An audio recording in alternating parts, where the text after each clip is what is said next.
Estudar a Bíblia, estudar a Bíblia, estudar a Bíblia na escola dominical.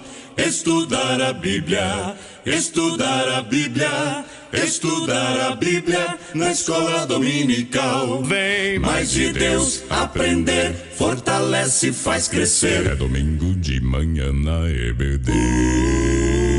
Os jovens aprendendo, adultos sim estão, também os pequeninos, as crianças. Que legal! Oh, que momento sem igual, cresce na fé e no saber, vem com a família pra EBD. Vem com a família pra EBD. Vem pra EBD. Meus queridos irmãos, eu quero cumprimentar a todos com a doce e gloriosa paz do Senhor. Bom é estarmos aqui, finalizando o ano de 2020, louvamos a Deus por este ano diferente, mas a soberania pertence ao Senhor nosso Deus. Louvo a Deus pela vida do presbítero irmão Adailton, presbítero irmão Gesiel, a paz do Senhor, irmão Adailton. Paz do Senhor, pastor Mário, professor Gesiel, a todos os irmãos, os nossos alunos que estão nos acompanhando todo domingo, que Deus possa continuar abençoando a sua vida e que nesta manhã de encerramento, nessa mesa redonda, esse formato diferente, você possa ser alimentado e que Deus possa falar com você. E aproveitando aqui, interaja conosco, nós queremos ver aí a sua participação em peso, compartilhando, vamos aí, quem sabe, quebrar o recorde de visualizações nessa mesa redonda de hoje. Amém, irmão Adailton. Irmão Gesiel, a paz do Senhor. A paz do Senhor, pastor Mário, a paz do Senhor Adailton, os irmãos estão nos acompanhando, seja muito bem-vindo a essa nossa aula de resumo, por assim dizer. A gente fica muito feliz com a participação, honrado por estarmos novamente aqui, porque a gente percebe que os feedbacks foram muito bons e a gente retorna aqui. Dizem, que coisa boa a gente repete, então estamos aí mais uma vez. Amém, que bênção, E nós queremos louvar a Deus pela vida do nosso pastor Jairo Santana, que já desde março de 2020 abriu as portas e não tivemos perda de nenhuma aula da escola dominical. Todos os domingos, mesmo você aí na sua casa, teve a oportunidade de participar de todas as nossas lições da EBD. Louva a Deus, portanto, pela vida do nosso pastor, que abriu as portas para isso, dos nossos irmãos aqui do som, do áudio, do vídeo, que estiveram todos os domingos aqui, de prontidão, para que você possa ter cada dia o ensino da palavra. Eu quero também louvar a Deus pelas professoras, os professores do Departamento Infanto-Juvenil, pela coordenação da nossa irmã Gema, da nossa irmã Kélita, e as nossas crianças, os nossos adolescentes e juvenis tiveram também as aulas de forma virtual, quase todas elas online, de forma à distância, mas ao vivo. Tiveram as suas aulas. Eu louvo a Deus pelas nossas irmãs, os nossos irmãos que se dedicaram para isso. E hoje estamos aqui nesse formato diferente, idêntico ao fechamento do trimestre passado, onde nós queremos ter uma participação, como disse o nosso irmão Adailton, de todos os nossos irmãos. Antes disso, nós gostaríamos de pensarmos um pouquinho, como hoje é dia 27 de dezembro, fechamento do ano e fechamento também desse trimestre, de uma lição muito rica, lição que falou sobre a fragilidade humana e a soberania divina, escrita pelo pastor José Gonçalves.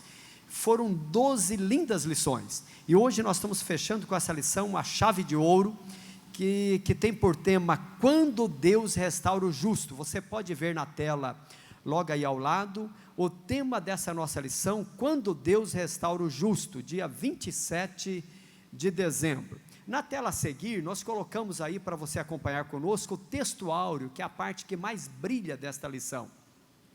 O texto áureo, baseado em Jó 42:10, diz assim: e o Senhor virou ou mudou o cativeiro de Jó, quando orava pelos seus amigos, e o Senhor acrescentou a Jó outro tanto em dobro a tudo quanto dantes possuía. Será que você pode louvar a Deus pela vida deste santo homem, a qual Deus teve,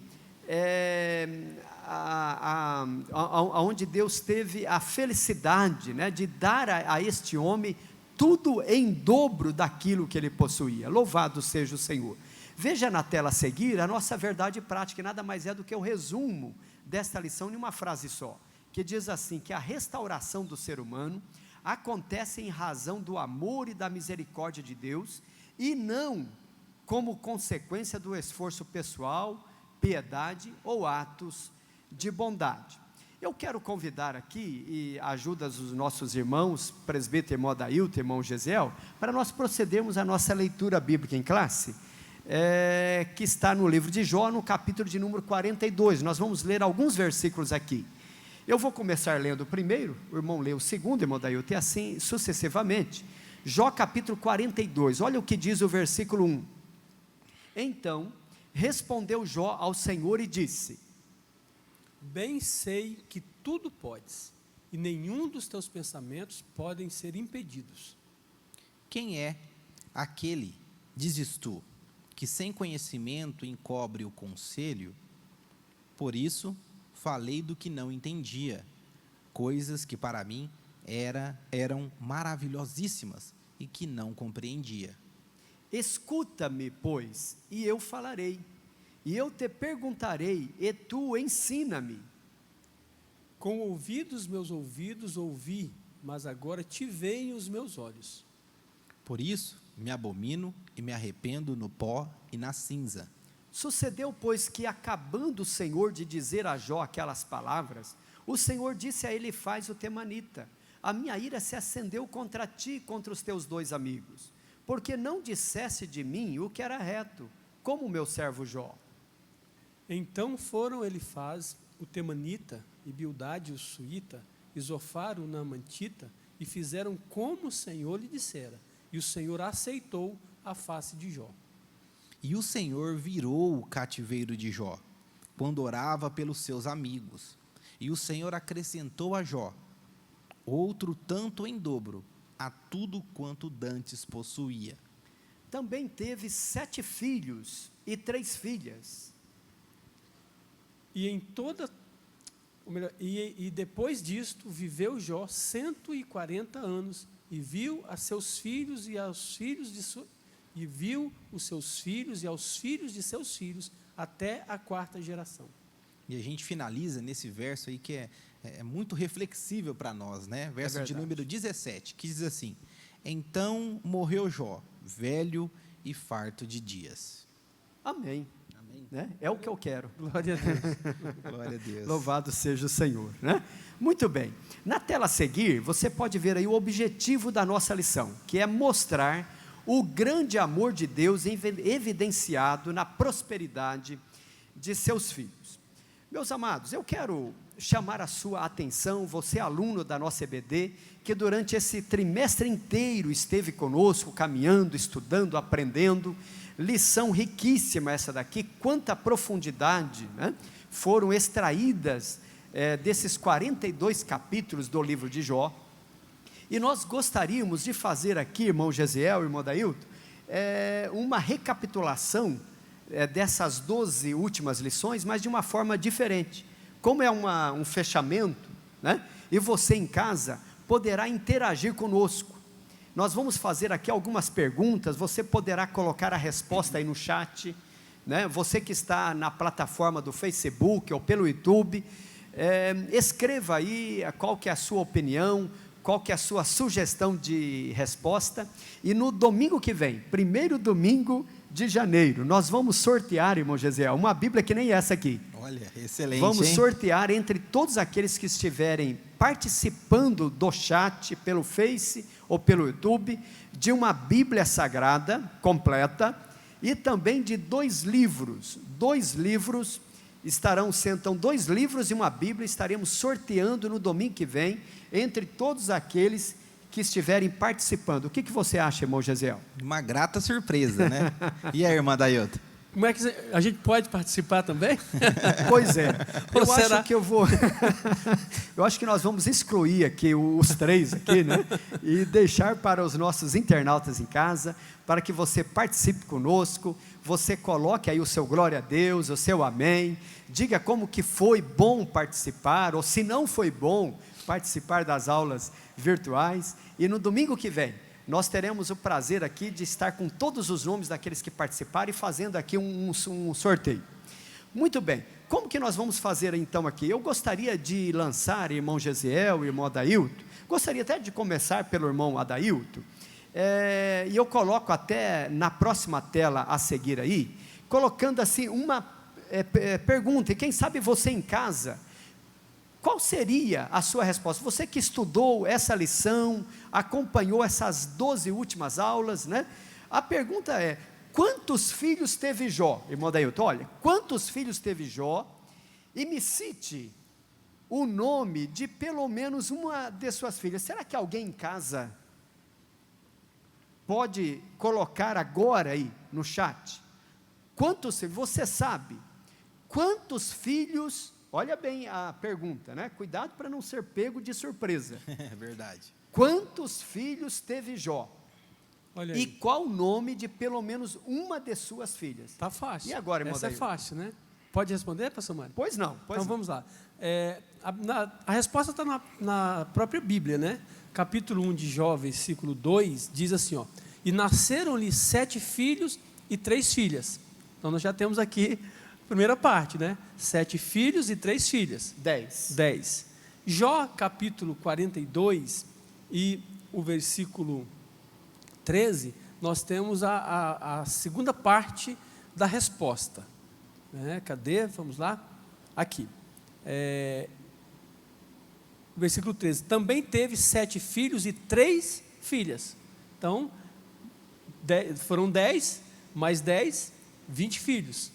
E o versículo 14, temos aí o nome das filhas de Jó, que os primeiros não aparece o nome das filhas, né? Mas aqui nos segundos filhos aparece. Versículo 14 diz assim, ó, e chamou o nome da primeira Gemima, e o nome da outra Késia, e o nome da terceira Querem Apuque.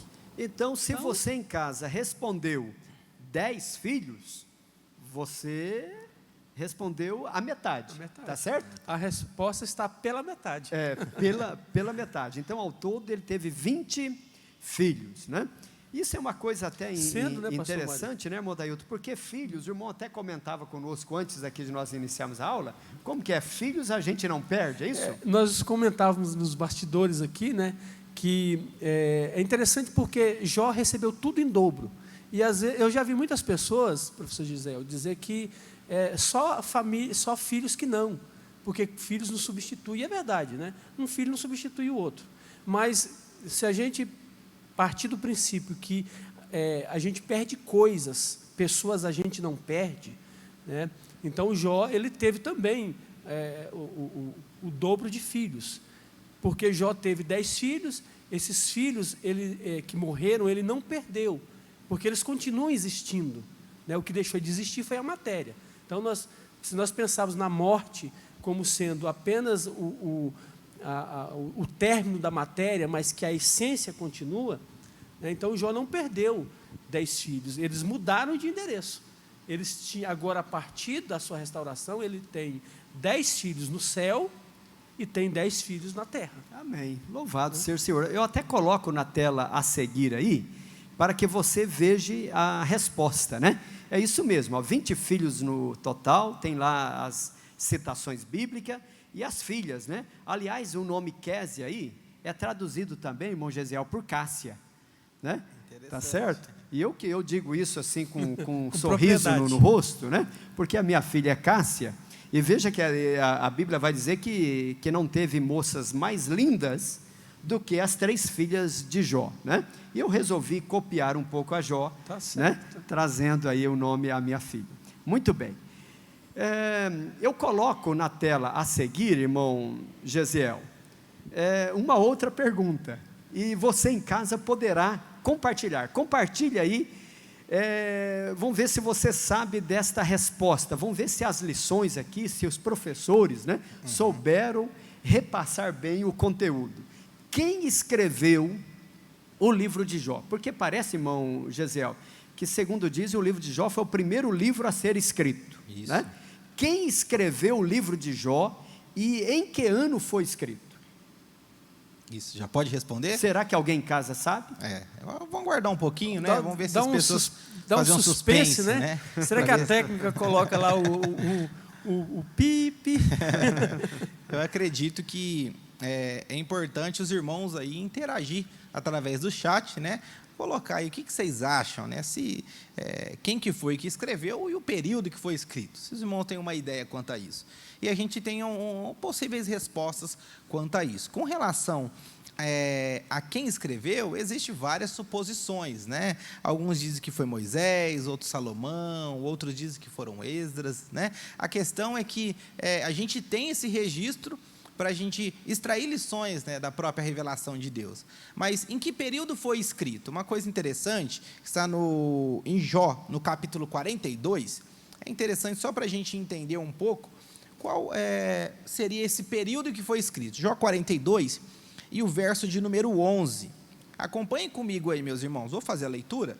Você pode deixar como uma anotação para você, que diz assim: todos os seus irmãos e irmãs e todos que haviam conhecido anteriormente vieram comer com ele em sua casa. Eles o consolaram e o confortaram por todas as tribulações que o Senhor tinha trazido sobre ele. E cada um lhe deu uma peça de prata e um anel de ouro. Meu irmão, mas qual que é a ideia, né, desse versículo? O que isso nos mostra com relação ao período? Quando vai falar aqui sobre a peça de prata e a questão do ouro, no sentido de posse, é uma palavra hebraica que significa quesita, que era o dinheiro da época patriarcal. Então, quando a gente vai olhar esse texto, é uma referência do período que possivelmente foi escrito. E uma outra observação é, quando a gente vê essa questão, é que no livro de Jó não tem muitas referências com relação à fé judaica, com relação à cultura judaica. Ou seja, esse livro possivelmente foi escrito antes da lei entregue a Moisés, então no período patriarcal. E uma outra complementação com relação a isso é a idade do patriarca, né? Que foi acrescentado mais 140 anos, né, para ele. Ou seja, isso depois de ele já ter os seus filhos, né? Então, dá uma ideia que ele viveu aproximadamente 200 e poucos anos, ou seja, ele viveu ali possivelmente na época de Abraão, Isaac e Jacó. Irmão, pastor Mário, professor Gisele, só ressaltar algo que me chamou a atenção, né, o aluno de escola dominical, ele é amante do estudo bíblico, né? E esse texto que o irmão Gesiel trouxe aí, sobre a questão do ouro e da prata, né? Então, isso mostra que a linguagem bíblica, ela pode denunciar o período, né? O costume, né, de trazer presentes, pode denunciar um período. E é interessante essa questão, porque detalhe da palavra de Deus pode justamente ser um indicativo para a época que foi escrito, o costume do povo da época, né? Então é interessante esses detalhes bíblicos, né? Realmente, a gente lê nas entrelinhas, né? Exatamente. Então você, em casa, não sei qual que foi a sua resposta, mas nós podemos colocar na tela seguinte aí a resposta, então, é isso que o irmão Gesiel, parabéns, é isso mesmo, né? Então a Bíblia não apresenta indicações, né? Não sabemos se foi Salomão, se foi Moisés. A tradição mais aceita é que foi Moisés, mas não temos a resposta categórica para dizer que foi Moisés. Agora, o período, eu acho que é isso mesmo, um período patriarcal, né? O próprio nome Elifaz, né, que nós encontramos ali, nós encontramos esse nome também em Gênesis, e alguns estudiosos aceitam de que possivelmente é um dos descendentes de Esaú. Pois bem, mas vamos fazer aqui, irmão Adailton, uma outra pergunta para os nossos irmãos que estão em casa. Vamos ver como que foi a aprendizagem. Não esqueça de compartilhar aí, coloque a sua resposta. Eu coloco aqui na tela seguinte o seguinte, ó: quanto tempo os 3 amigos de Jó ficaram sem dizer uma só palavra? Aqui, irmão Adailton, Só fazendo aqui uma ressalva, porque nessa pergunta talvez tenha algo mais capciosa aqui, tá certo? Olha bem a pergunta aqui. Então, você que é aluno, né, pense bem aí. Quanto tempo os 3 amigos de Jó ficaram sem dizer uma só palavra? Olha que interessante, mais um detalhe aí para o texto em si, né? E é interessante que esse período que eles ficam denota o respeito e a consideração que eles tinham por Jó. Ao longo do relacionamento deles, isso vai se desconfigurando, vai se diluindo, mas a gente precisa destacar esse respeito, essa consideração que os amigos de Jó tinham por ele. É claro que depois eles se perdem quando eles querem justificar a condição de Jó. Mas eles... Espero que você já tenha colocado a sua resposta aí, que você tenha acertado, né?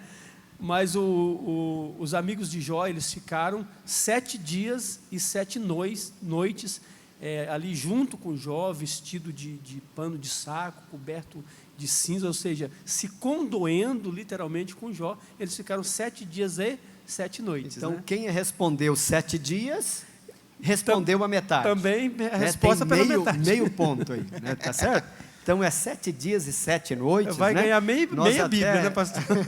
Até colocamos aí na tela seguinte essa resposta, que está lá em Jó, capítulo 2, e o versículo de número 13. Mas, irmão Gesiel, vamos para uma quarta pergunta? Vamos lá. Vamos ver como que estão os nossos irmãos. Eu creio que muitos aí estão afiados, né, a respeito disso. Bom, nós citamos aqui que os 3 amigos ficaram 7 dias e 7 noites. Agora, os 3 amigos de Jó, eles tinham, irmão Gesiel, basicamente uma mesma teologia. Aliás, nós tivemos aqui 4 aulas falando sobre a teologia desses 3 primeiros amigos e depois de um 4º amigo, né? O Eliú. Mas os 3 primeiros amigos de Jó, eles tinham basicamente uma mesma teologia. Eu pergunto para você em casa, em resumo, qual era a teologia desses 3 homens? E para você, irmão Gesiel? Enquanto os irmãos estão refletindo e colocando aí no chat, é importante a gente só relembrar qual foram essas aulas, né? A aula de número 6, que falou sobre a teologia de Elifaz, e aí a gente já está dando uma dica aqui, né? A lição de número 7, a teologia de Bildade e a teologia de Zofar. O resumo dessas teologias, né, desses amigos de Jó, é que se alguém está sofrendo é porque pecou. De uma forma resumida, é isso, né? Ele fala assim, por quê? Porque o justo não sofre. Era essa a ideia da teologia deles. Tanto que a temática dessas lições a teologia de Elifaz, só os pecadores sofrem?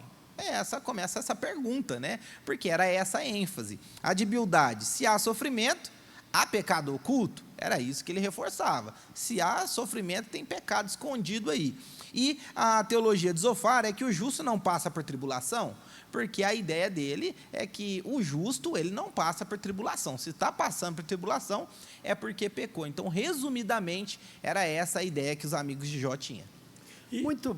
Sim, se me permita a parte, pastor Mário, complementando essa resposta, é interessante porque o tipo de religião proposta pela teologia desses amigos de Jó, ela é uma religião legalista e meritocrática, né? Ou seja, através que a pessoa conquista por méritos. Então, conquistou, fez o bem, é justo, então ele é beneficiado. Ele pecou, então ele é punido.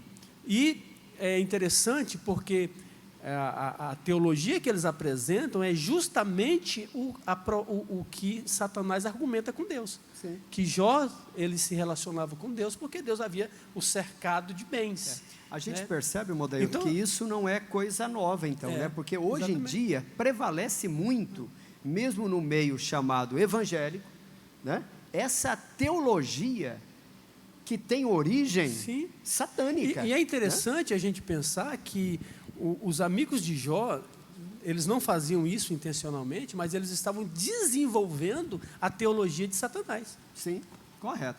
Muito bem, então nós colocamos aí na tela a seguir, né? A resposta, o irmão Gesiel foi categórico, né? Se alguém está sofrendo, porque pecou, é o que eles diziam, né? Pois o justo não sofre, está aí o resumo. Mas, irmão Adailton, só para nós finalizarmos esse bloco, né?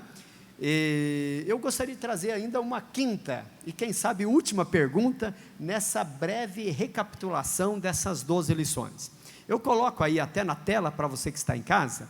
Aí, irmão Adailton, gostaria que o irmão falasse alguma coisa para nós, né, a respeito disso, assim, ó, que durante toda a prova de Jó, Deus estava em silêncio. Veja que as coisas estão acontecendo nas luzes, mas Jó não está sabendo o que se passa. Deus só entra em cena no capítulo 38, que foi o assunto da lição de número 12. Exatamente. Né? Então, assim, durante toda a prova de Jó, Deus estava em silêncio. Quando Deus fala com ele pela primeira vez, lá em Jó 38, Deus faz para ele 70 perguntas. Vai do capítulo 38 ao capítulo 41, 70 perguntas. Agora, de que forma Deus falou com Jó? Você que está em casa, qual foi a forma? Deus apareceu em sonho? Ele teve uma revelação? Alguém chegou na sua casa? De que forma Deus falou com Jó? E agora, irmão? Muito bom. Enquanto os alunos vão respondendo aí, é interessante que a forma como Deus responde a Jó revela a multiforme manifestação e graça de Deus, né? Já vou ir caminhando para a resposta, mas, por exemplo, como é que Deus se revelou a Moisés? Não é? Aí se revelou através de uma sarça. A sarça, ela queimava, mas não se consumia, né? Como é que Deus se revelou a Elias, quando estava na caverna, né? E aqui, com o patriarca Jó, Deus se revela através de um evento da natureza também, que está lá no capítulo 38 e o versículo 1. Se você colocar aí no chat, você já deu um passo grande aí para concorrer à Bíblia, né? O versículo 1 diz assim, ó: depois disto o Senhor respondeu a Jó de um redemoinho. E aí ele quebra o silêncio. Amém, né? Amém. Então Deus fala com Jó através de um redemoinho. Será que alguém escreveu essa palavra redemoinho, né? Através de um redemoinho.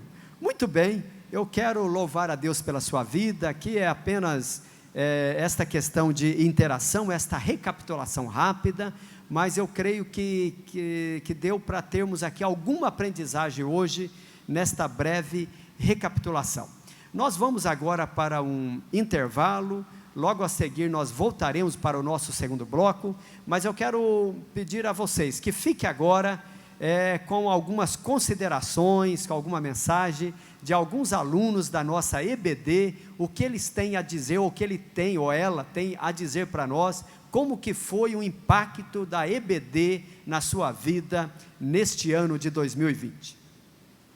Meus irmãos, a paz do Senhor, irmãos. Nesse trimestre aprendemos sobre Jó, um homem que, mesmo tendo comunhão, mesmo andando ao lado de Deus, tendo intimidade com Deus, foi sujeito a passar por dificuldades, foi sujeito a passar por perdas, mas principalmente Jó teve sua casa, teve seus bens, teve sua restauração de saúde multiplicada por Deus. E essa intimidade que Jó teve com Deus, esse relacionamento, hoje nos nossos dias, é um grande exemplo para nós. O nosso patriarca, ele demonstrou para nós como que é confiar em Deus. E independente das situações, das circunstâncias, ele foi vencedor. E é isso que nós estamos levando, começando a nossa semana, aí compartilhando, participando da EBD. Isso tem sido de grande valia para nossas vidas. Sim, e a Escola Bíblica Dominical Online é um mecanismo muito importante para a atualidade, para a situação pandêmica que a gente vive no mundo. E Deus abençoe os irmãos. Fique com Deus. Deus abençoe. Amém. A paz do Senhor aos alunos da nossa Escola Dominical da IADERP. Agradeço a Deus e também ao nosso pastor presidente Jairo Santana e à superintendência da nossa Escola Dominical. Prezados irmãos, para mim é motivo de bastante alegria poder falar um pouquinho aqui rapidamente. que a escola dominical tem sido uma bênção, tanto para mim quanto para minha esposa. Embora tenha sido via online, mas não deixa de ser um estudo maravilhoso, porque Deus tem usado os nossos professores poderosamente, não é verdade? E o interessante é que, se você ou eu, nós ficarmos com dúvida, podemos rever a aula que foi ministrada, né? E assim tirarmos as dúvidas, nossas conclusões. Então, que Deus possa abençoar continuadamente, né, a nossa escola dominical e os nossos professores e a todos os alunos. Deus abençoe. Muito bem, meus irmãos, agradecemos a todos os nossos alunos da EBD, que têm já compartilhado, muitos compartilhamentos, tanto no Facebook quanto no YouTube. Louvamos a Deus também pelos nossos alunos que têm mandado seus vídeos, e nós estaremos compartilhando ainda outros aqui, que o nome do Senhor possa ser glorificado. Mas, presbítero irmão Adailton, presbítero irmão Gesiel, estamos retornando para esse nosso segundo bloco, e gostaríamos de interagir agora sobre a nossa lição, a nossa 13ª lição desse dia 27 de dezembro. O ano se foi, né? Um ano totalmente atípico, esse ano se foi, mas a escola dominical é a escola que não diploma ninguém tem diploma de formatura da EBD. Tá certo, irmão Gesiel? Tá certo. É uma escola que ela pega desde a maternidade, né, e até o ancião de 140 anos, como Jó, pode continuar participando da nossa EBD. Muito bem, mas o tema dessa lição, de número 13, ela vai falar quando Deus restaura o justo. E dentro disso, presbítero irmão Adailton, nós sabemos e já estudamos sobre as humilhações que Jó passou, né? E nós vimos, por exemplo, que o nosso Deus é um Deus transcendente, mas é um Deus imanente. Transcendente porque ele é totalmente o outro, como dizia Agostinho de Hipona, é totalmente o outro. Não obstante Deus ser totalmente o outro, Ele vem sempre ao nosso encontro. Ele é o Deus imanente, é o Deus que está conosco, né? Tanto é que nós não cremos no deísmo. O deísmo é aquela filosofia, né, que diz que Deus criou o mundo aqui e deixou o mundo aos homens, está distante, e os homens ao léu. Parece que Jó dá um entendimento que não. E eu perguntaria ao irmão Adailton, assim, como se deu a humilhação de Jó? Muito bem, é interessante essa questão de Deus, embora, interessante não, assim, é fundamental para a relação de Deus com o homem, né? O fato dele ser transcendente, mas imanente. Até, pastor Mário, eu trouxe na lição de domingo passado, a lição de número 12, quando Deus ele forma o homem, ele tem um cuidado, né, de formar do barro, mas o que dá vida, o que dá sentido para a vida humana, não vem do barro, vem de Deus, é o sopro da sua boca, e então o homem carrega a essência divina em si, né? E a Bíblia diz que Deus formou o homem à sua imagem e semelhança, né? Deus ele é dotado de atributos, ou seja, Deus ele pode ser conceituado pelos seus atributos de natureza, de caráter e de personalidade, e o que se distingue em Deus não são os seus atributos de natureza e nem o de caráter, mas o de personalidade. Por isso um único Deus em 3 pessoas. E o homem ele é formado a partir dessa essência da personalidade de Deus, onde o homem consegue ser também uma pessoa, né? E aí que há essa relação íntima com Deus, de pessoa para pessoa. Embora Deus seja uma pessoa divina, o Pai, o Filho e o Espírito sejam pessoas divinas, nós somos pessoas humanas, mas Deus é divino, é transcendente, nós somos humanos, mas nós temos a essência divina, né? E somos feitos pessoas à semelhança do Pai, do Filho e do Espírito Santo. Então, por isso há essa possibilidade da imanência de Deus, não só se relacionar conosco, mas habitar em nós, né? E quando, respondendo à pergunta, quando Deus, o autor traz para nós aqui, né, a humilhação de Jó, o Jó humilhado, é interessante, os nossos alunos, nossos irmãos que estão nos ouvindo, separar essa humilhação da humilhação que nós conhecemos no senso comum, quando alguém é desprezado, quando alguém é rebaixado, né? Aí a gente diz, fulano foi humilhado. Não é nesse sentido. É que quando Deus ele responde, ele se manifesta e começa a responder a Jó, fazendo perguntas, né, 70 perguntas. Deus ele faz essas perguntas a partir do mecanismo da criação, e Jó não é capaz de responder. E aí, então, Jó percebe a grandeza, percebe o tamanho de Deus e o seu tamanho, né? Então, é interessante o versículo 2 do capítulo 32, diz assim, ó: bem sei eu que tudo podes. Então, o que Jó está dizendo? Tu podes me humilhar como está me humilhando. Tu podes me fazer sofrer, como também tu podes me restaurar. Mas se o Senhor o Senhor não tem a obrigação de me restaurar, porque o Senhor tudo podes. Então ele consegue perceber o tamanho de Deus, o tamanho dele, e mesmo assim há uma possibilidade de relacionamento íntimo, né? Isso é maravilhoso. Irmão Dailton, isso é motivo assim de nós abrir o nosso coração, né, e glorificarmos a Deus, porque a grandeza do nosso Deus, né, aliás, as 70 perguntas que Deus faz para Jó, até hoje a ciência não consegue dar a resposta, né? E é interessante. Quem colocou o fundamento da terra? E assim, Deus faz perguntas do âmbito humano, né? Quer dizer, está falando da terra. Onde é que nós habitamos? Na terra. Sim.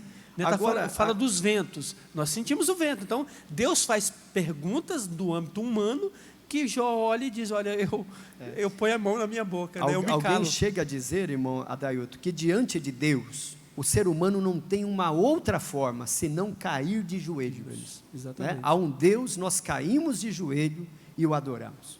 Né? A humilhação de Jó, que o autor, pastor José Gonçalves, traz aqui para nós, é nesse aspecto. Né? Um homem que reconhece que ele é humano, é frágil, é dependente, mas diante de quem ele está? Ele está diante daquele que tudo pode, né? É Jó 42:2 que o irmão citou. Exatamente. Bem sei eu que tudo podes, e nenhum dos teus pensamentos pode ser impedido. Louvado seja o Senhor. Mas caminhando aqui, irmão Gesiel, ainda dentro desse tema empolgante, né, a gente começa a falar e se empolga, né? Veja que Jó, ele passa por muitas provações, e quantas provações, né? Agora, provações que traz a ele também experiência, né? Mas após estas experiências da perda, né, que Jó teve, o que nós podemos trazer para os nossos alunos que estão em casa, assim, quais as características espirituais destas provações de Jó? Eu acredito que quando nós vamos ver, desde o início, né, da origem de Jó, quem é Jó, quando a gente vai vendo todo esse processo histórico que a gente foi aprendendo, né, através do comentarista, o pastor José Gonçalves, a gente vai entendendo aí como se fosse um filme dramático, né, se construindo e se desenrolando.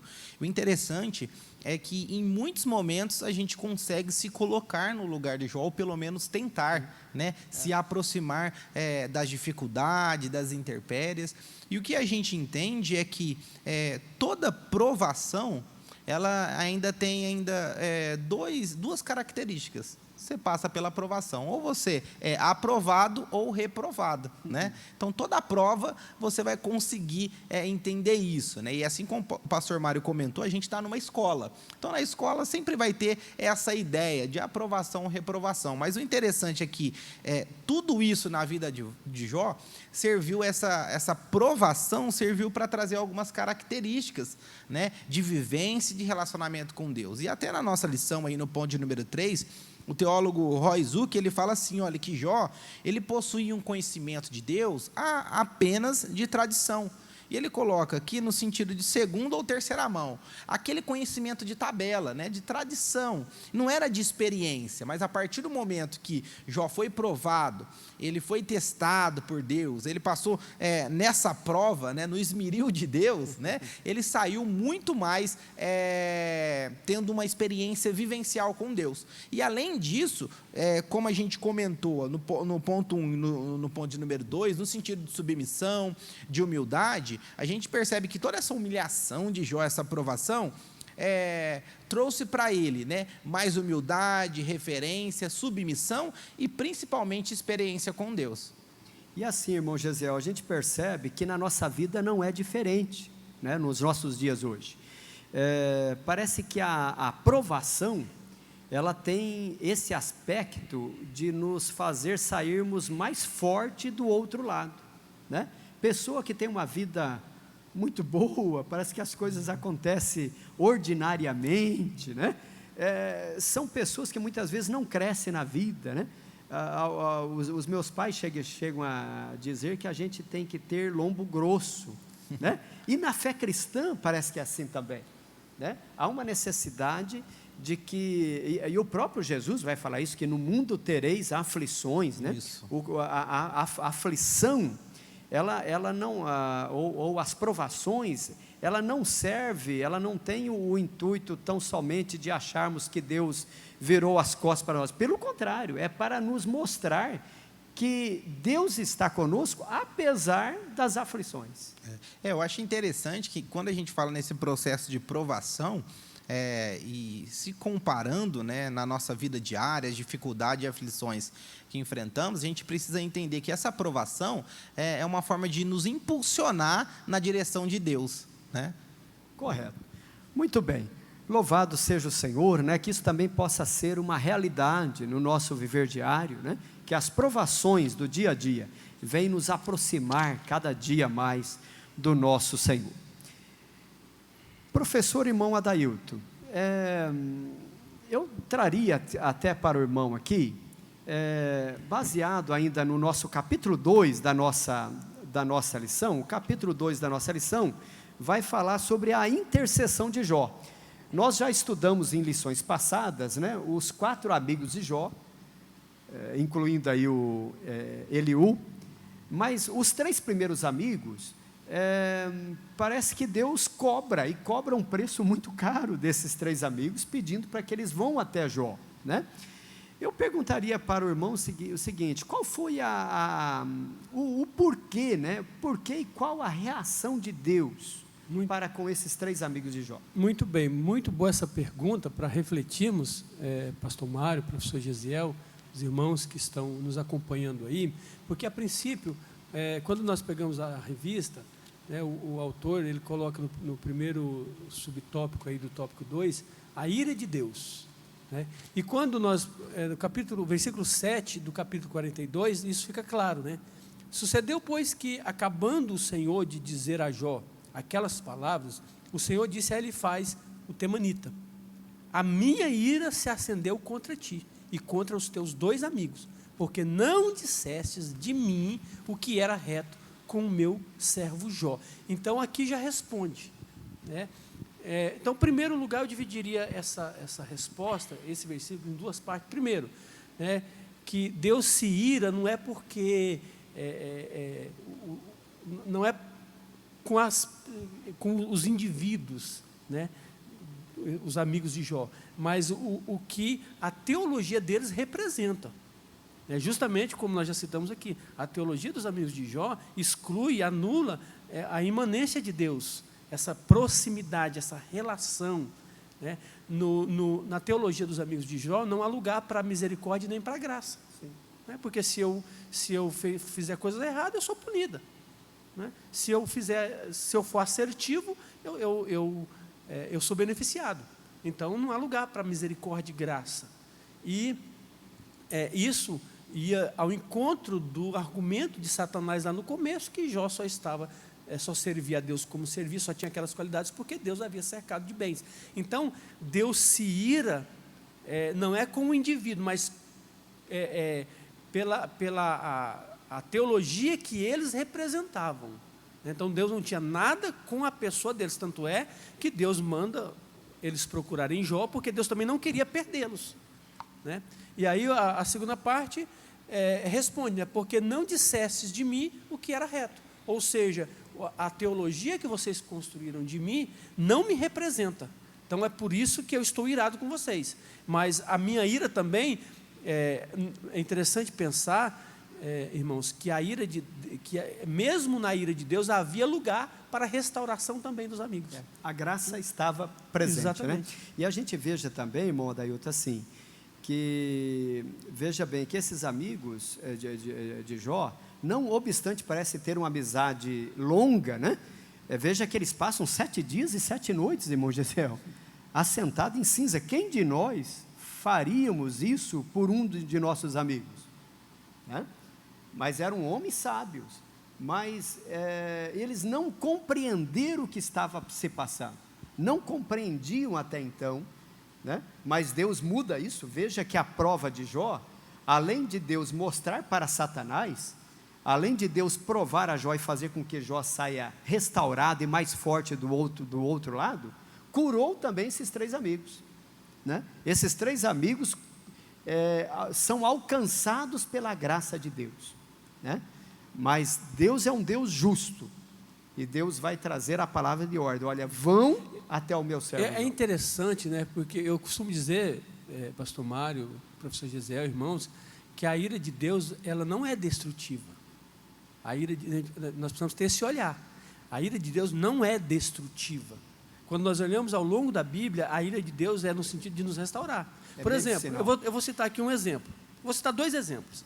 Por exemplo, o povo de Israel, quando estava no Egito, Deus tira o povo do Egito, leva para Canaã e destrói aquele povo. Só que 430 anos antes, Deus tinha dito para Abraão que a descendência que ele iria dar para Abraão, ela iria para o Egito, e Deus ia tirar eles com mão forte, ia levar para a terra lá dos Zeus, né, os amorreus, os jebuseus. Só que não seria naquele momento. Deus iria esperar, porque o cálice da sua ira para com aquele povo ainda não tinha se enchido. Então, enquanto o cálice não se enche, é como se Deus estivesse dizendo, eles têm oportunidade para se arrepender. Né? Então, mesmo Deus irado com o povo, Deus ainda deu um limite para eles. A graça sendo oferecida. Deus está dizendo assim, olha, vocês estão me irando, mas eu vou colocar aqui um cálice. Eu só vou destruir vocês quando esse cálice estiver cheio. Ou seja, até o cálice encher, Deus poderia mudar essa sentença. E nós vemos isso com o povo de Nínive, porque a mensagem era de destruição. Em 40 dias, essa cidade será subvertida. Só que em 40 dias, Jonas pregou o primeiro dia, o segundo dia, o terceiro dia, o temor de Deus veio sobre o povo, eles se arrependeram e Deus mudou a sentença. Então Deus também estava irado com Nínive, com o povo de Nínive. Mas perceba que sempre haverá lugar para a graça na ira de Deus. Aleluia, louvado seja o Senhor. Né? Irmão Gesiel, o irmão Adailton citou aqui sobre a questão dos 3 amigos, que é interessante, porque ele faz Bildade e Zofar, os 3 mais velhos. Deus os repreende, diz, olha, vão até o meu servo Jó e ele estará orando por vocês, porque vocês não foram retos aos meus olhos que nem ele. Mas tem um 4º amigo, que só aparece lá no capítulo 36 de Jó, que parece ser o mais novinho, né? Deus não manda que ele vá até Jó, Deus não o condena, né? O Eliú, é isso? Eu perguntaria ao irmão, né, o que o irmão poderia dizer para os nossos alunos, o porquê Eliú não foi repreendido pelo Senhor? É interessante essa pergunta, porque quando a gente vai olhar a questão da teologia dos amigos de Jó e também de Eliú, que está incluso, eles defendem Deus de forma muito enérgica, né? Mas de uma forma certa equivocada. E Eliú é um dos que se aproximam muito mais de uma teologia que a gente consegue observar nos nossos dias, que é entender esse processo, né, de provação que Deus ele acaba nos colocando muitas vezes. E quando a gente vai ver aqui, principalmente no comentário do tópico de número 3, tem uma parte interessante que o comentarista coloca, que o sofrimento do patriarca Jó não veio como uma punição, assim como a gente falou, mas como uma provação. E essa é uma das ideias que Eliú ele acaba procurando decifrar. E olha só que está um complemento, né, que a gente estava até comentando antes de a gente voltar por esse bloco, no capítulo de número 36. O pastor Mário lembrou muito bem, no verso de número 15, olha que interessante aí, a fala de Eliú. E a gente vai ver nessa fala dele, tanto no versículo 15 como o outro que a gente vai ler aqui, que um dos porquês que Deus não repreende Eliú da mesma forma que os outros amigos de Jó. No verso de número 15 fala assim, olha, Eliú dizendo, mas aos que sofrem, eu estou lendo na versão, nova versão internacional, mas os que sofrem, ele os livra, em meio ao sofrimento. Em sua aflição, ele lhes fala. Olha que interessante. E aí, complementando, olha o verso de número 26, a parte A, que diz assim, do mesmo capítulo 36. Como Deus é grande e ultrapassa o nosso entendimento. Aleluia. Ou seja, esse Deus, ele para a mente humana, ele é incompreensível, né, nas suas ações. Tanto que a gente percebe que essa fala de Eliú, mostrando no verso de número 15, que é interessante que ele coloca dizendo que ele os livra em meio ao sofrimento. E aí não tem como a gente não lembrar, por exemplo, de Gênesis capítulo 39, no verso de número 2, da história de José, a gente vê lá no verso dizendo que o Senhor era com José. Só que a gente vai percebendo no desenrolar que José ele não conseguia presenciar isso, mas a Bíblia é muito clara dizendo que o Senhor era com José. No livro de Esther, também um livro muito polêmico por questões nesse sentido, de não citar de uma forma direta o nome de Deus, a gente sabe que com todo o seu conhecimento, com toda a sua transcendência, Deus estava no controle de todas essas situações. Então a gente percebe que essa teologia de Eliú acaba nos direcionando numa possível resposta do porquê Deus ele não interferiu assim como fez na vida dos amigos de Jó. Isso é lindo a gente ver, né? E isso cabe até uma reflexão para nós, você, meu prezado irmão, né? Quem sabe está passando por provações também, né? Nós temos que entender que Deus jamais perde o controle da história.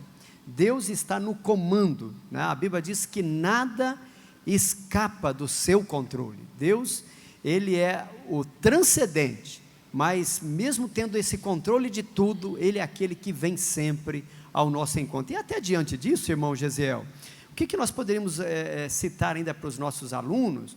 Porque, veja, Eliú não é enviado por Deus até Jó, mas parece que Deus manda o Elifaz, o Bildade e o Zofar ir ter com Jó, né? E com que finalidade? Olha, quando a gente olha isso, né, a gente percebe que todo o processo de amadurecimento de Jó no sentido de experiência com Deus, de relacionamento com Deus, faz com que ele estivesse preparado para esse momento, né?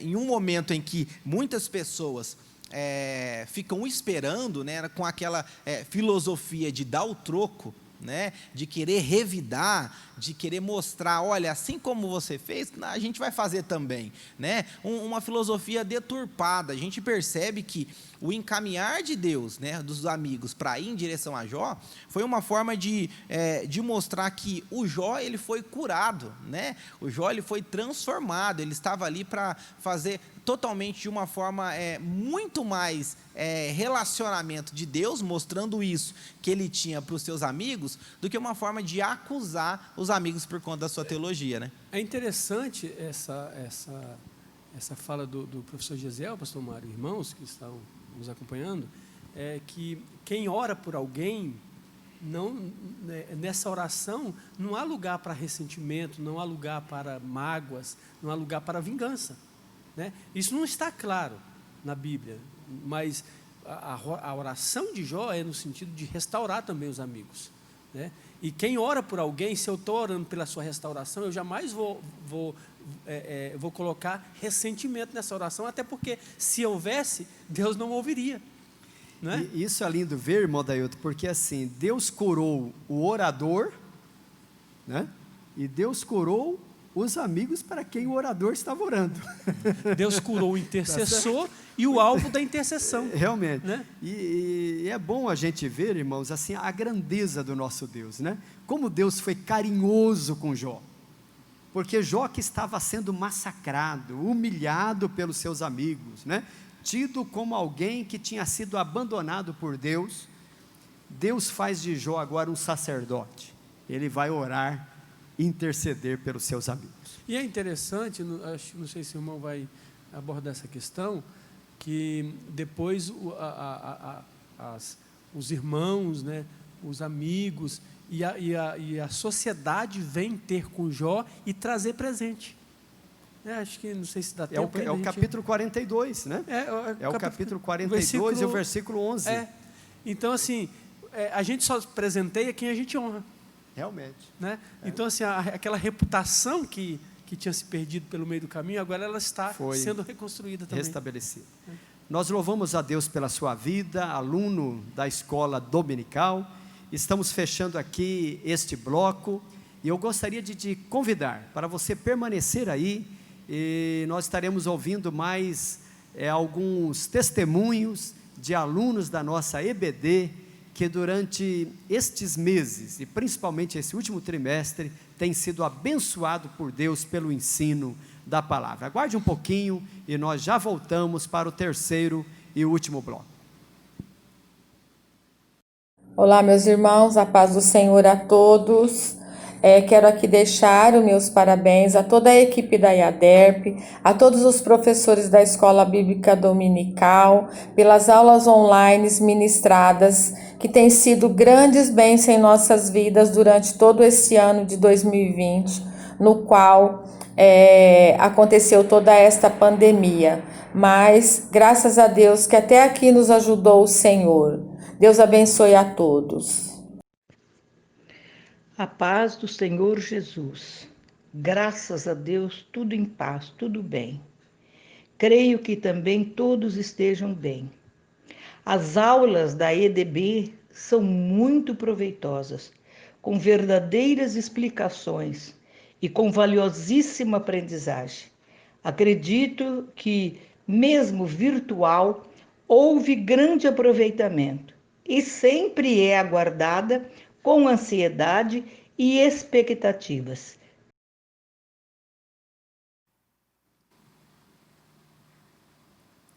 Muito bem, meus irmãos, estamos retornando para esse terceiro e último bloco.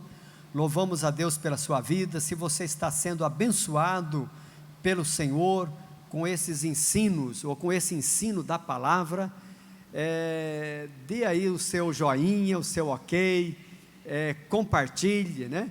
E demonstre aí como as aulas estão sendo uma bênção para a sua vida. Eu louvo a Deus pelos nossos irmãos aí que mandaram os vídeos e compartilharam, e certamente têm sido enriquecidos e têm sido também abençoadores de outras vidas, né? Através do ensino que recebe aqui, e estão repassando também para outros. E assim, como diz o nosso louvor, a igreja segue caminhando. Louvado seja o Senhor. Professor irmão Adailton, o terceiro capítulo dessa nossa lição, ela vai falar sobre a restauração desse patriarca. Esse patriarca que perdeu todos os bens em um dia só, perdeu 10 filhos em um dia só, entra agora em uma situação deplorável com a sua saúde física, e tem também o abalo emocional, né, dos 3 amigos que chegam e o acusam. E esse terceiro capítulo ele tem esta função de falar sobre a restauração deste grande patriarca. Eu perguntaria ao irmão, o que nós poderíamos dizer para os nossos alunos a respeito da restauração moral e espiritual de Jó?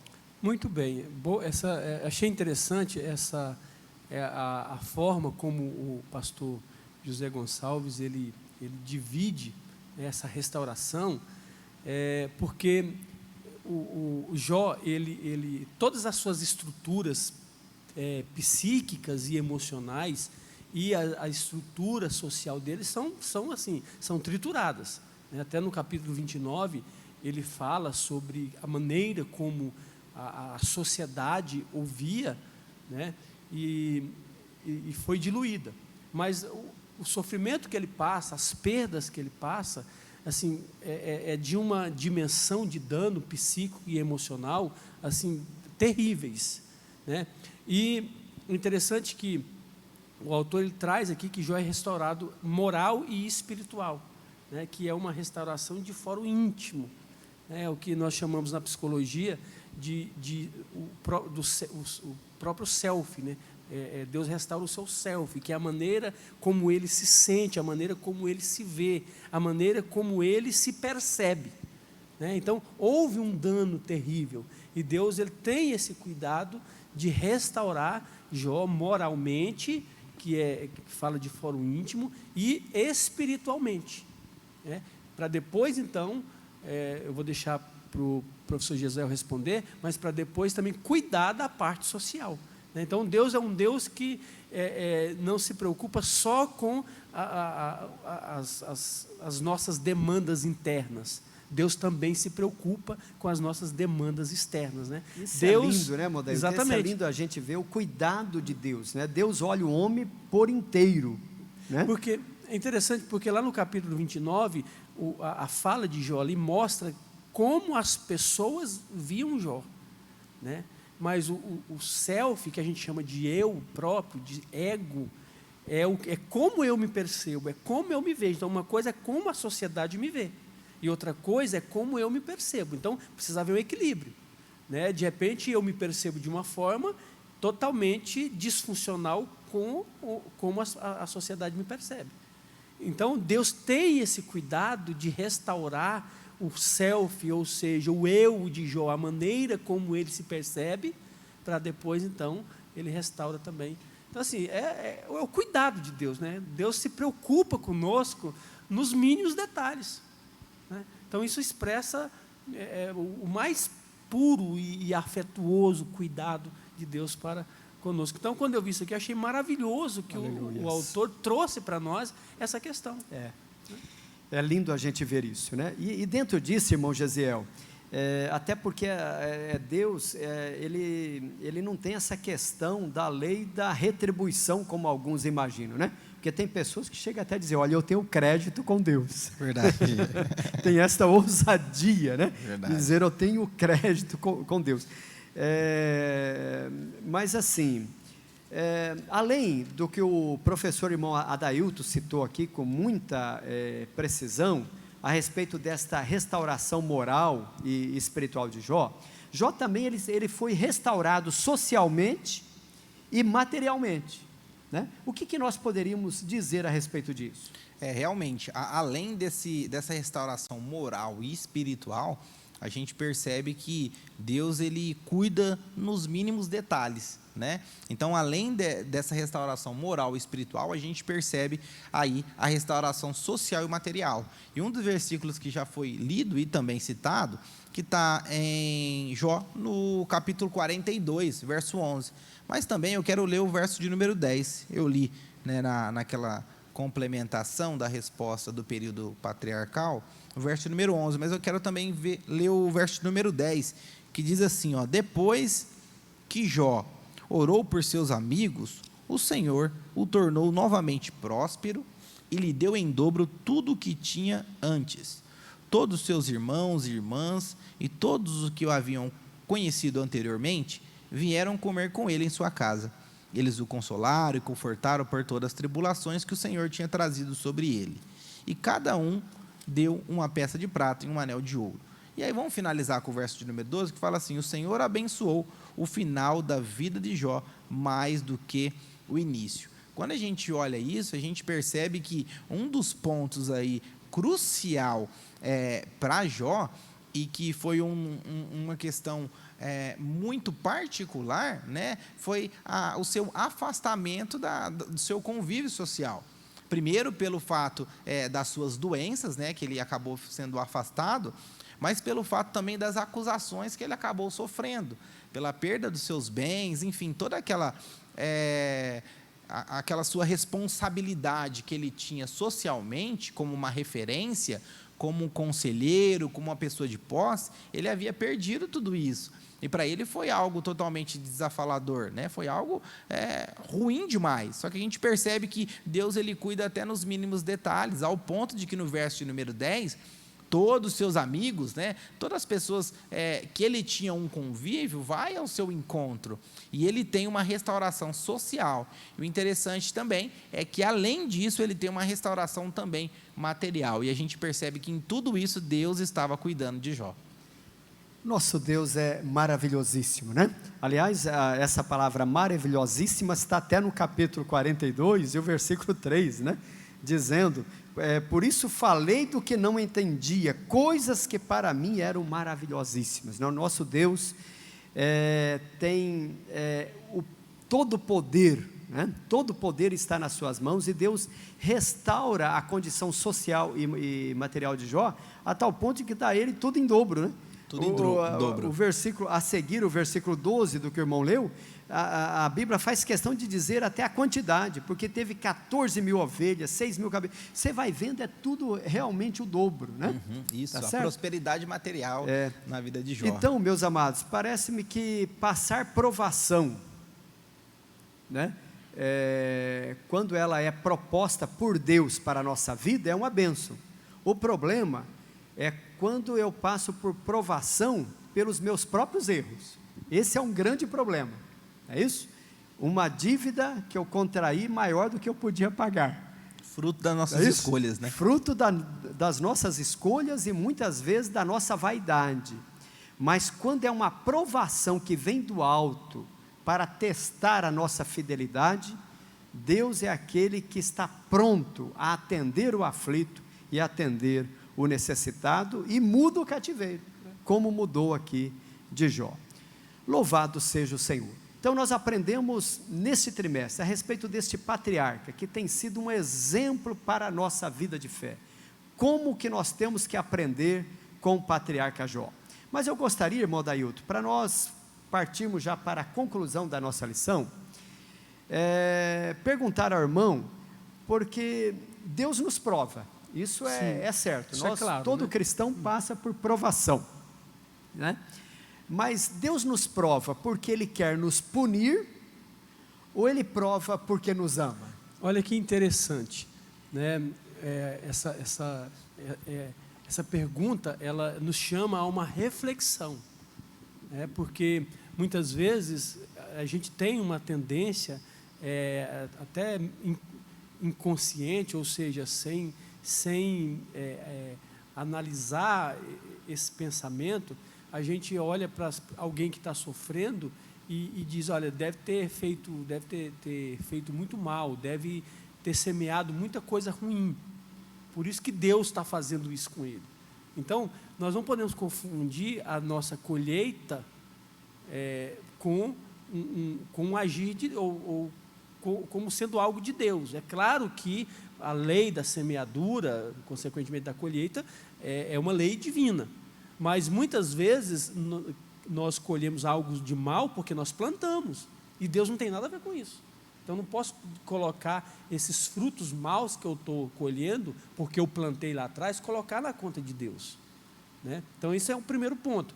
O outro ponto fundamental é entender, agora que me veio aqui o texto de Hebreus, acho que não sei se é Hebreus 13, que diz que o pai, ele castiga o filho que ele ama, né? Então os irmãos que estão olha aí, encontre e coloque no chat, né? Eu sei que é Hebreus, não sei se é 12 ou é 13, que diz que o pai, ele castiga o filho a quem ele ama. Então, a provação, Jó, respondendo a pergunta, né, até aqui na conclusão, responde, né, diz o seguinte: assim podemos aprender que Deus não nos prova porque deseja nos punir, mas porque nos ama. Então, o Jó, ele está sendo provado. E é interessante a gente entender, por exemplo, uma criança que é super protegida, ela se torna um adulto com muitas dificuldades nas suas tomadas de decisão. Então, então quer dizer que os pais não devem proteger os filhos? Devem, mas devem estabelecer limites. Por exemplo, determinadas quedas. Você vai colocar a criança num ambiente que você sabe que, se ele cair dali, o máximo que vai acontecer é um galo na cabeça, um coitezinho, né, um tropeção. Você não vai expor essa criança para cair de uma altura que ela vai colocar em risco a vida dela. Mas, então, você estabelece limites, mas deixa ela sentir um pouco o drama da vida. Porque se eu protejo demais, né, não deixo nem colocar pôr o pé no chão sem chinelo, não deixo tomar um sol, um ar.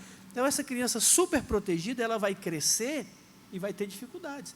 Então, Deus permite as provações nesse sentido, de nos moldar, de nos burilar, para que nós possamos, lá na frente, maduros espiritualmente, possamos ter as decisões que nos faça crescer ainda mais e que glorifique o nome do Senhor, né? Então, respondendo de forma bem objetiva, na realidade, Deus não puniu Jó, Deus o provou, porque o amava. A gente percebe que a aprovação tem um sentido terapêutico, né? Exatamente. Tá certo. Irmão Gesiel, e para nós fecharmos esta lição, eu creio que talvez uma pergunta que muitos querem saber, né? A respeito do legado, né? Se Deus, aprove a Deus colocar no seu santo livro, né, a história deste patriarca Jó, o que nós podemos dizer para os nossos alunos a respeito de qual o legado que Jó deixa para a nossa geração? Excelente pergunta, e é uma pergunta que eu acredito que tenha duas respostas, né? Tem o legado de Jó como figura humana e tem um legado de Deus, né, como figura divina. Então, quando a gente percebe todo esse desenrolar, todos esses comentários que fizemos aqui, a gente consegue entender que um dos legados que Jó deixa é que mesmo nas intempéries, dificuldade, todas as situações que ele passa, ele nunca perdeu a sua fé. Ele nunca perdeu sua fé. Então, acho que esse é um dos legados, porque mesmo ele passando por toda aquela situação, você não vê Jó murmurando, você vê Jó lamentando. É diferente, né? Então, as perguntas existenciais, daquelas crises existenciais, né, que muitas vezes a gente acaba nos perguntando: por que eu passo por isso? Por que isso acontece? A gente percebe na fala de Jó que era lamento, mas independente de tudo isso, a fé de Jó, ela não foi abalada, né? A gente não percebe isso. Então, é um legado interessantíssimo que a gente pode trazer para a nossa vida prática, né? E até interessante nessa questão que você colocou, Gesiel, sobre o lamento, né? O lamento de Jó mostra um funcionamento correto dele, ou seja, é estranho quando alguém está passando por uma dificuldade e fica sorrindo e como se nada tivesse acontecendo, né? Então, a gente trabalha muito com a questão do luto, por exemplo, né? A pessoa que perde um ente querido, ela vai chorar, quando ela toca no assunto, ela chora, e isso perdura pelo menos por um ano. E nas datas especiais, na data de morte, por exemplo, em eventos que a figura daquela pessoa era muito presente, a pessoa vai sentir e pode até chorar. Então, aí às vezes a gente olha e fala assim: nossa, mas fulano não superou ainda. E não é bem assim. Então, certos comportamentos diante das calamidades são normais. Seria anormal se a pessoa está diante de uma tragédia, como foi o que aconteceu com Jó, e ele não se lamentasse, né? Ele ficasse ali negando, num processo de negação, como se nada tivesse acontecido. E eu acho que isso é uma das provas que nós estamos falando de uma personagem real, né? Isso mesmo. Jó, um personagem real, isso não é uma ficção, isso não é um mito, isso não é uma alegoria, mas é algo que aconteceu. E eu acho que essa resposta, irmão Gesiel, é isso que tem que ficar muito claro para nós, né? O legado, esses 2 legados que Jó deixa para a nossa geração. Não perdeu a fé. Isso. E não murmurou. Isso. E aí eu acho que o interessante disso, né, vem a complementação do livro de Jó, né? O legado que ele nos deixa é que Deus, ele é soberano em todas as coisas. E o interessante é que o pastor Claudionor de Andrade, ele comenta que tem muitos críticos literários que falam que existem 2 problemas no livro de Jó. O primeiro é que só no prólogo, né, Satanás desaparece. E o outro é que o livro de Jó tem um final feliz. Então, tem pessoas que acabam questionando isso. Só que a gente vai ver que tudo isso é o controle de Deus de todas as coisas, que é o legado que esse livro deixa. E o interessante é que o comentarista, né, o pastor Claudionor de Andrade, ele deixa assim, como reflexão, que a gente tem que utilizar o livro de Jó como um conforto para a nossa vida, né? Essa experiência tem que ser um conforto. E ele fala assim, olha, se as suas angústias são grandes, maiores ser-lhe-ão as consolações. De toda essa provação sairá alguém bem melhor. É por isso que essa história tem um final feliz, porque Deus está no controle de todas as coisas. Maravilha.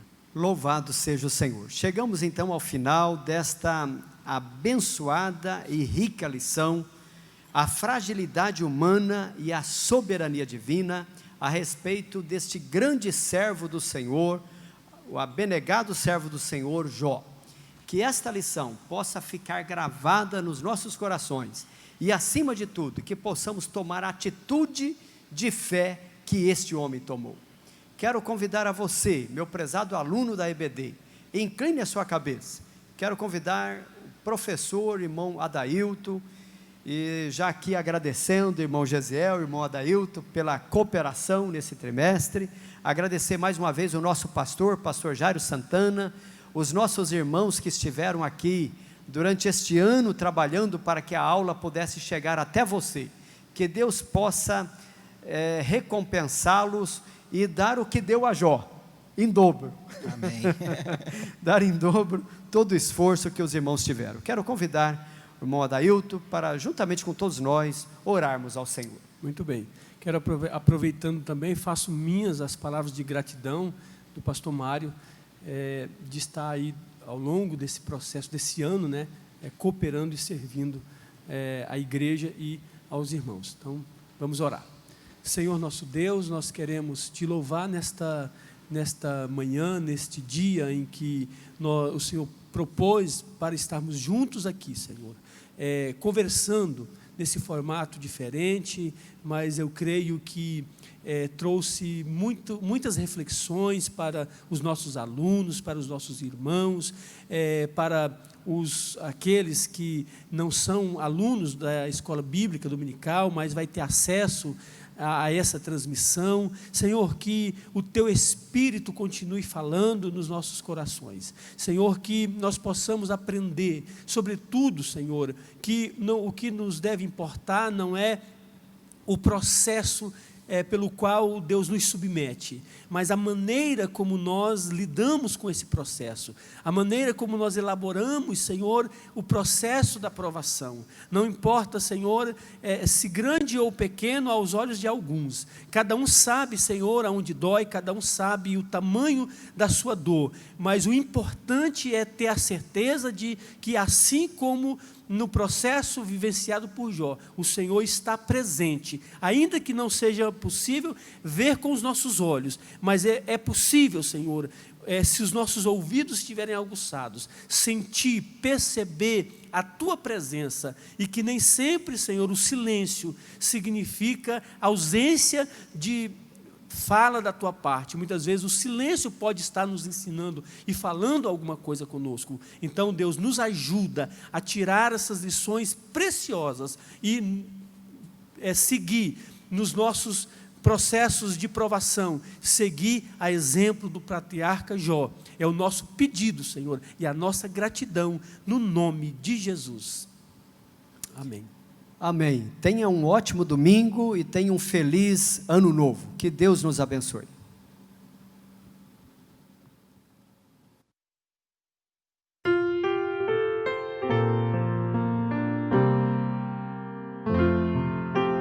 Nas lutas e nas provas, a igreja segue caminhando. Nas lutas e nas provas, a igreja segue caminhando, segue caminhando, segue caminhando. Oh, glória, aleluia, a igreja segue caminhando. Oh, glória, aleluia, a igreja segue caminhando, segue caminhando.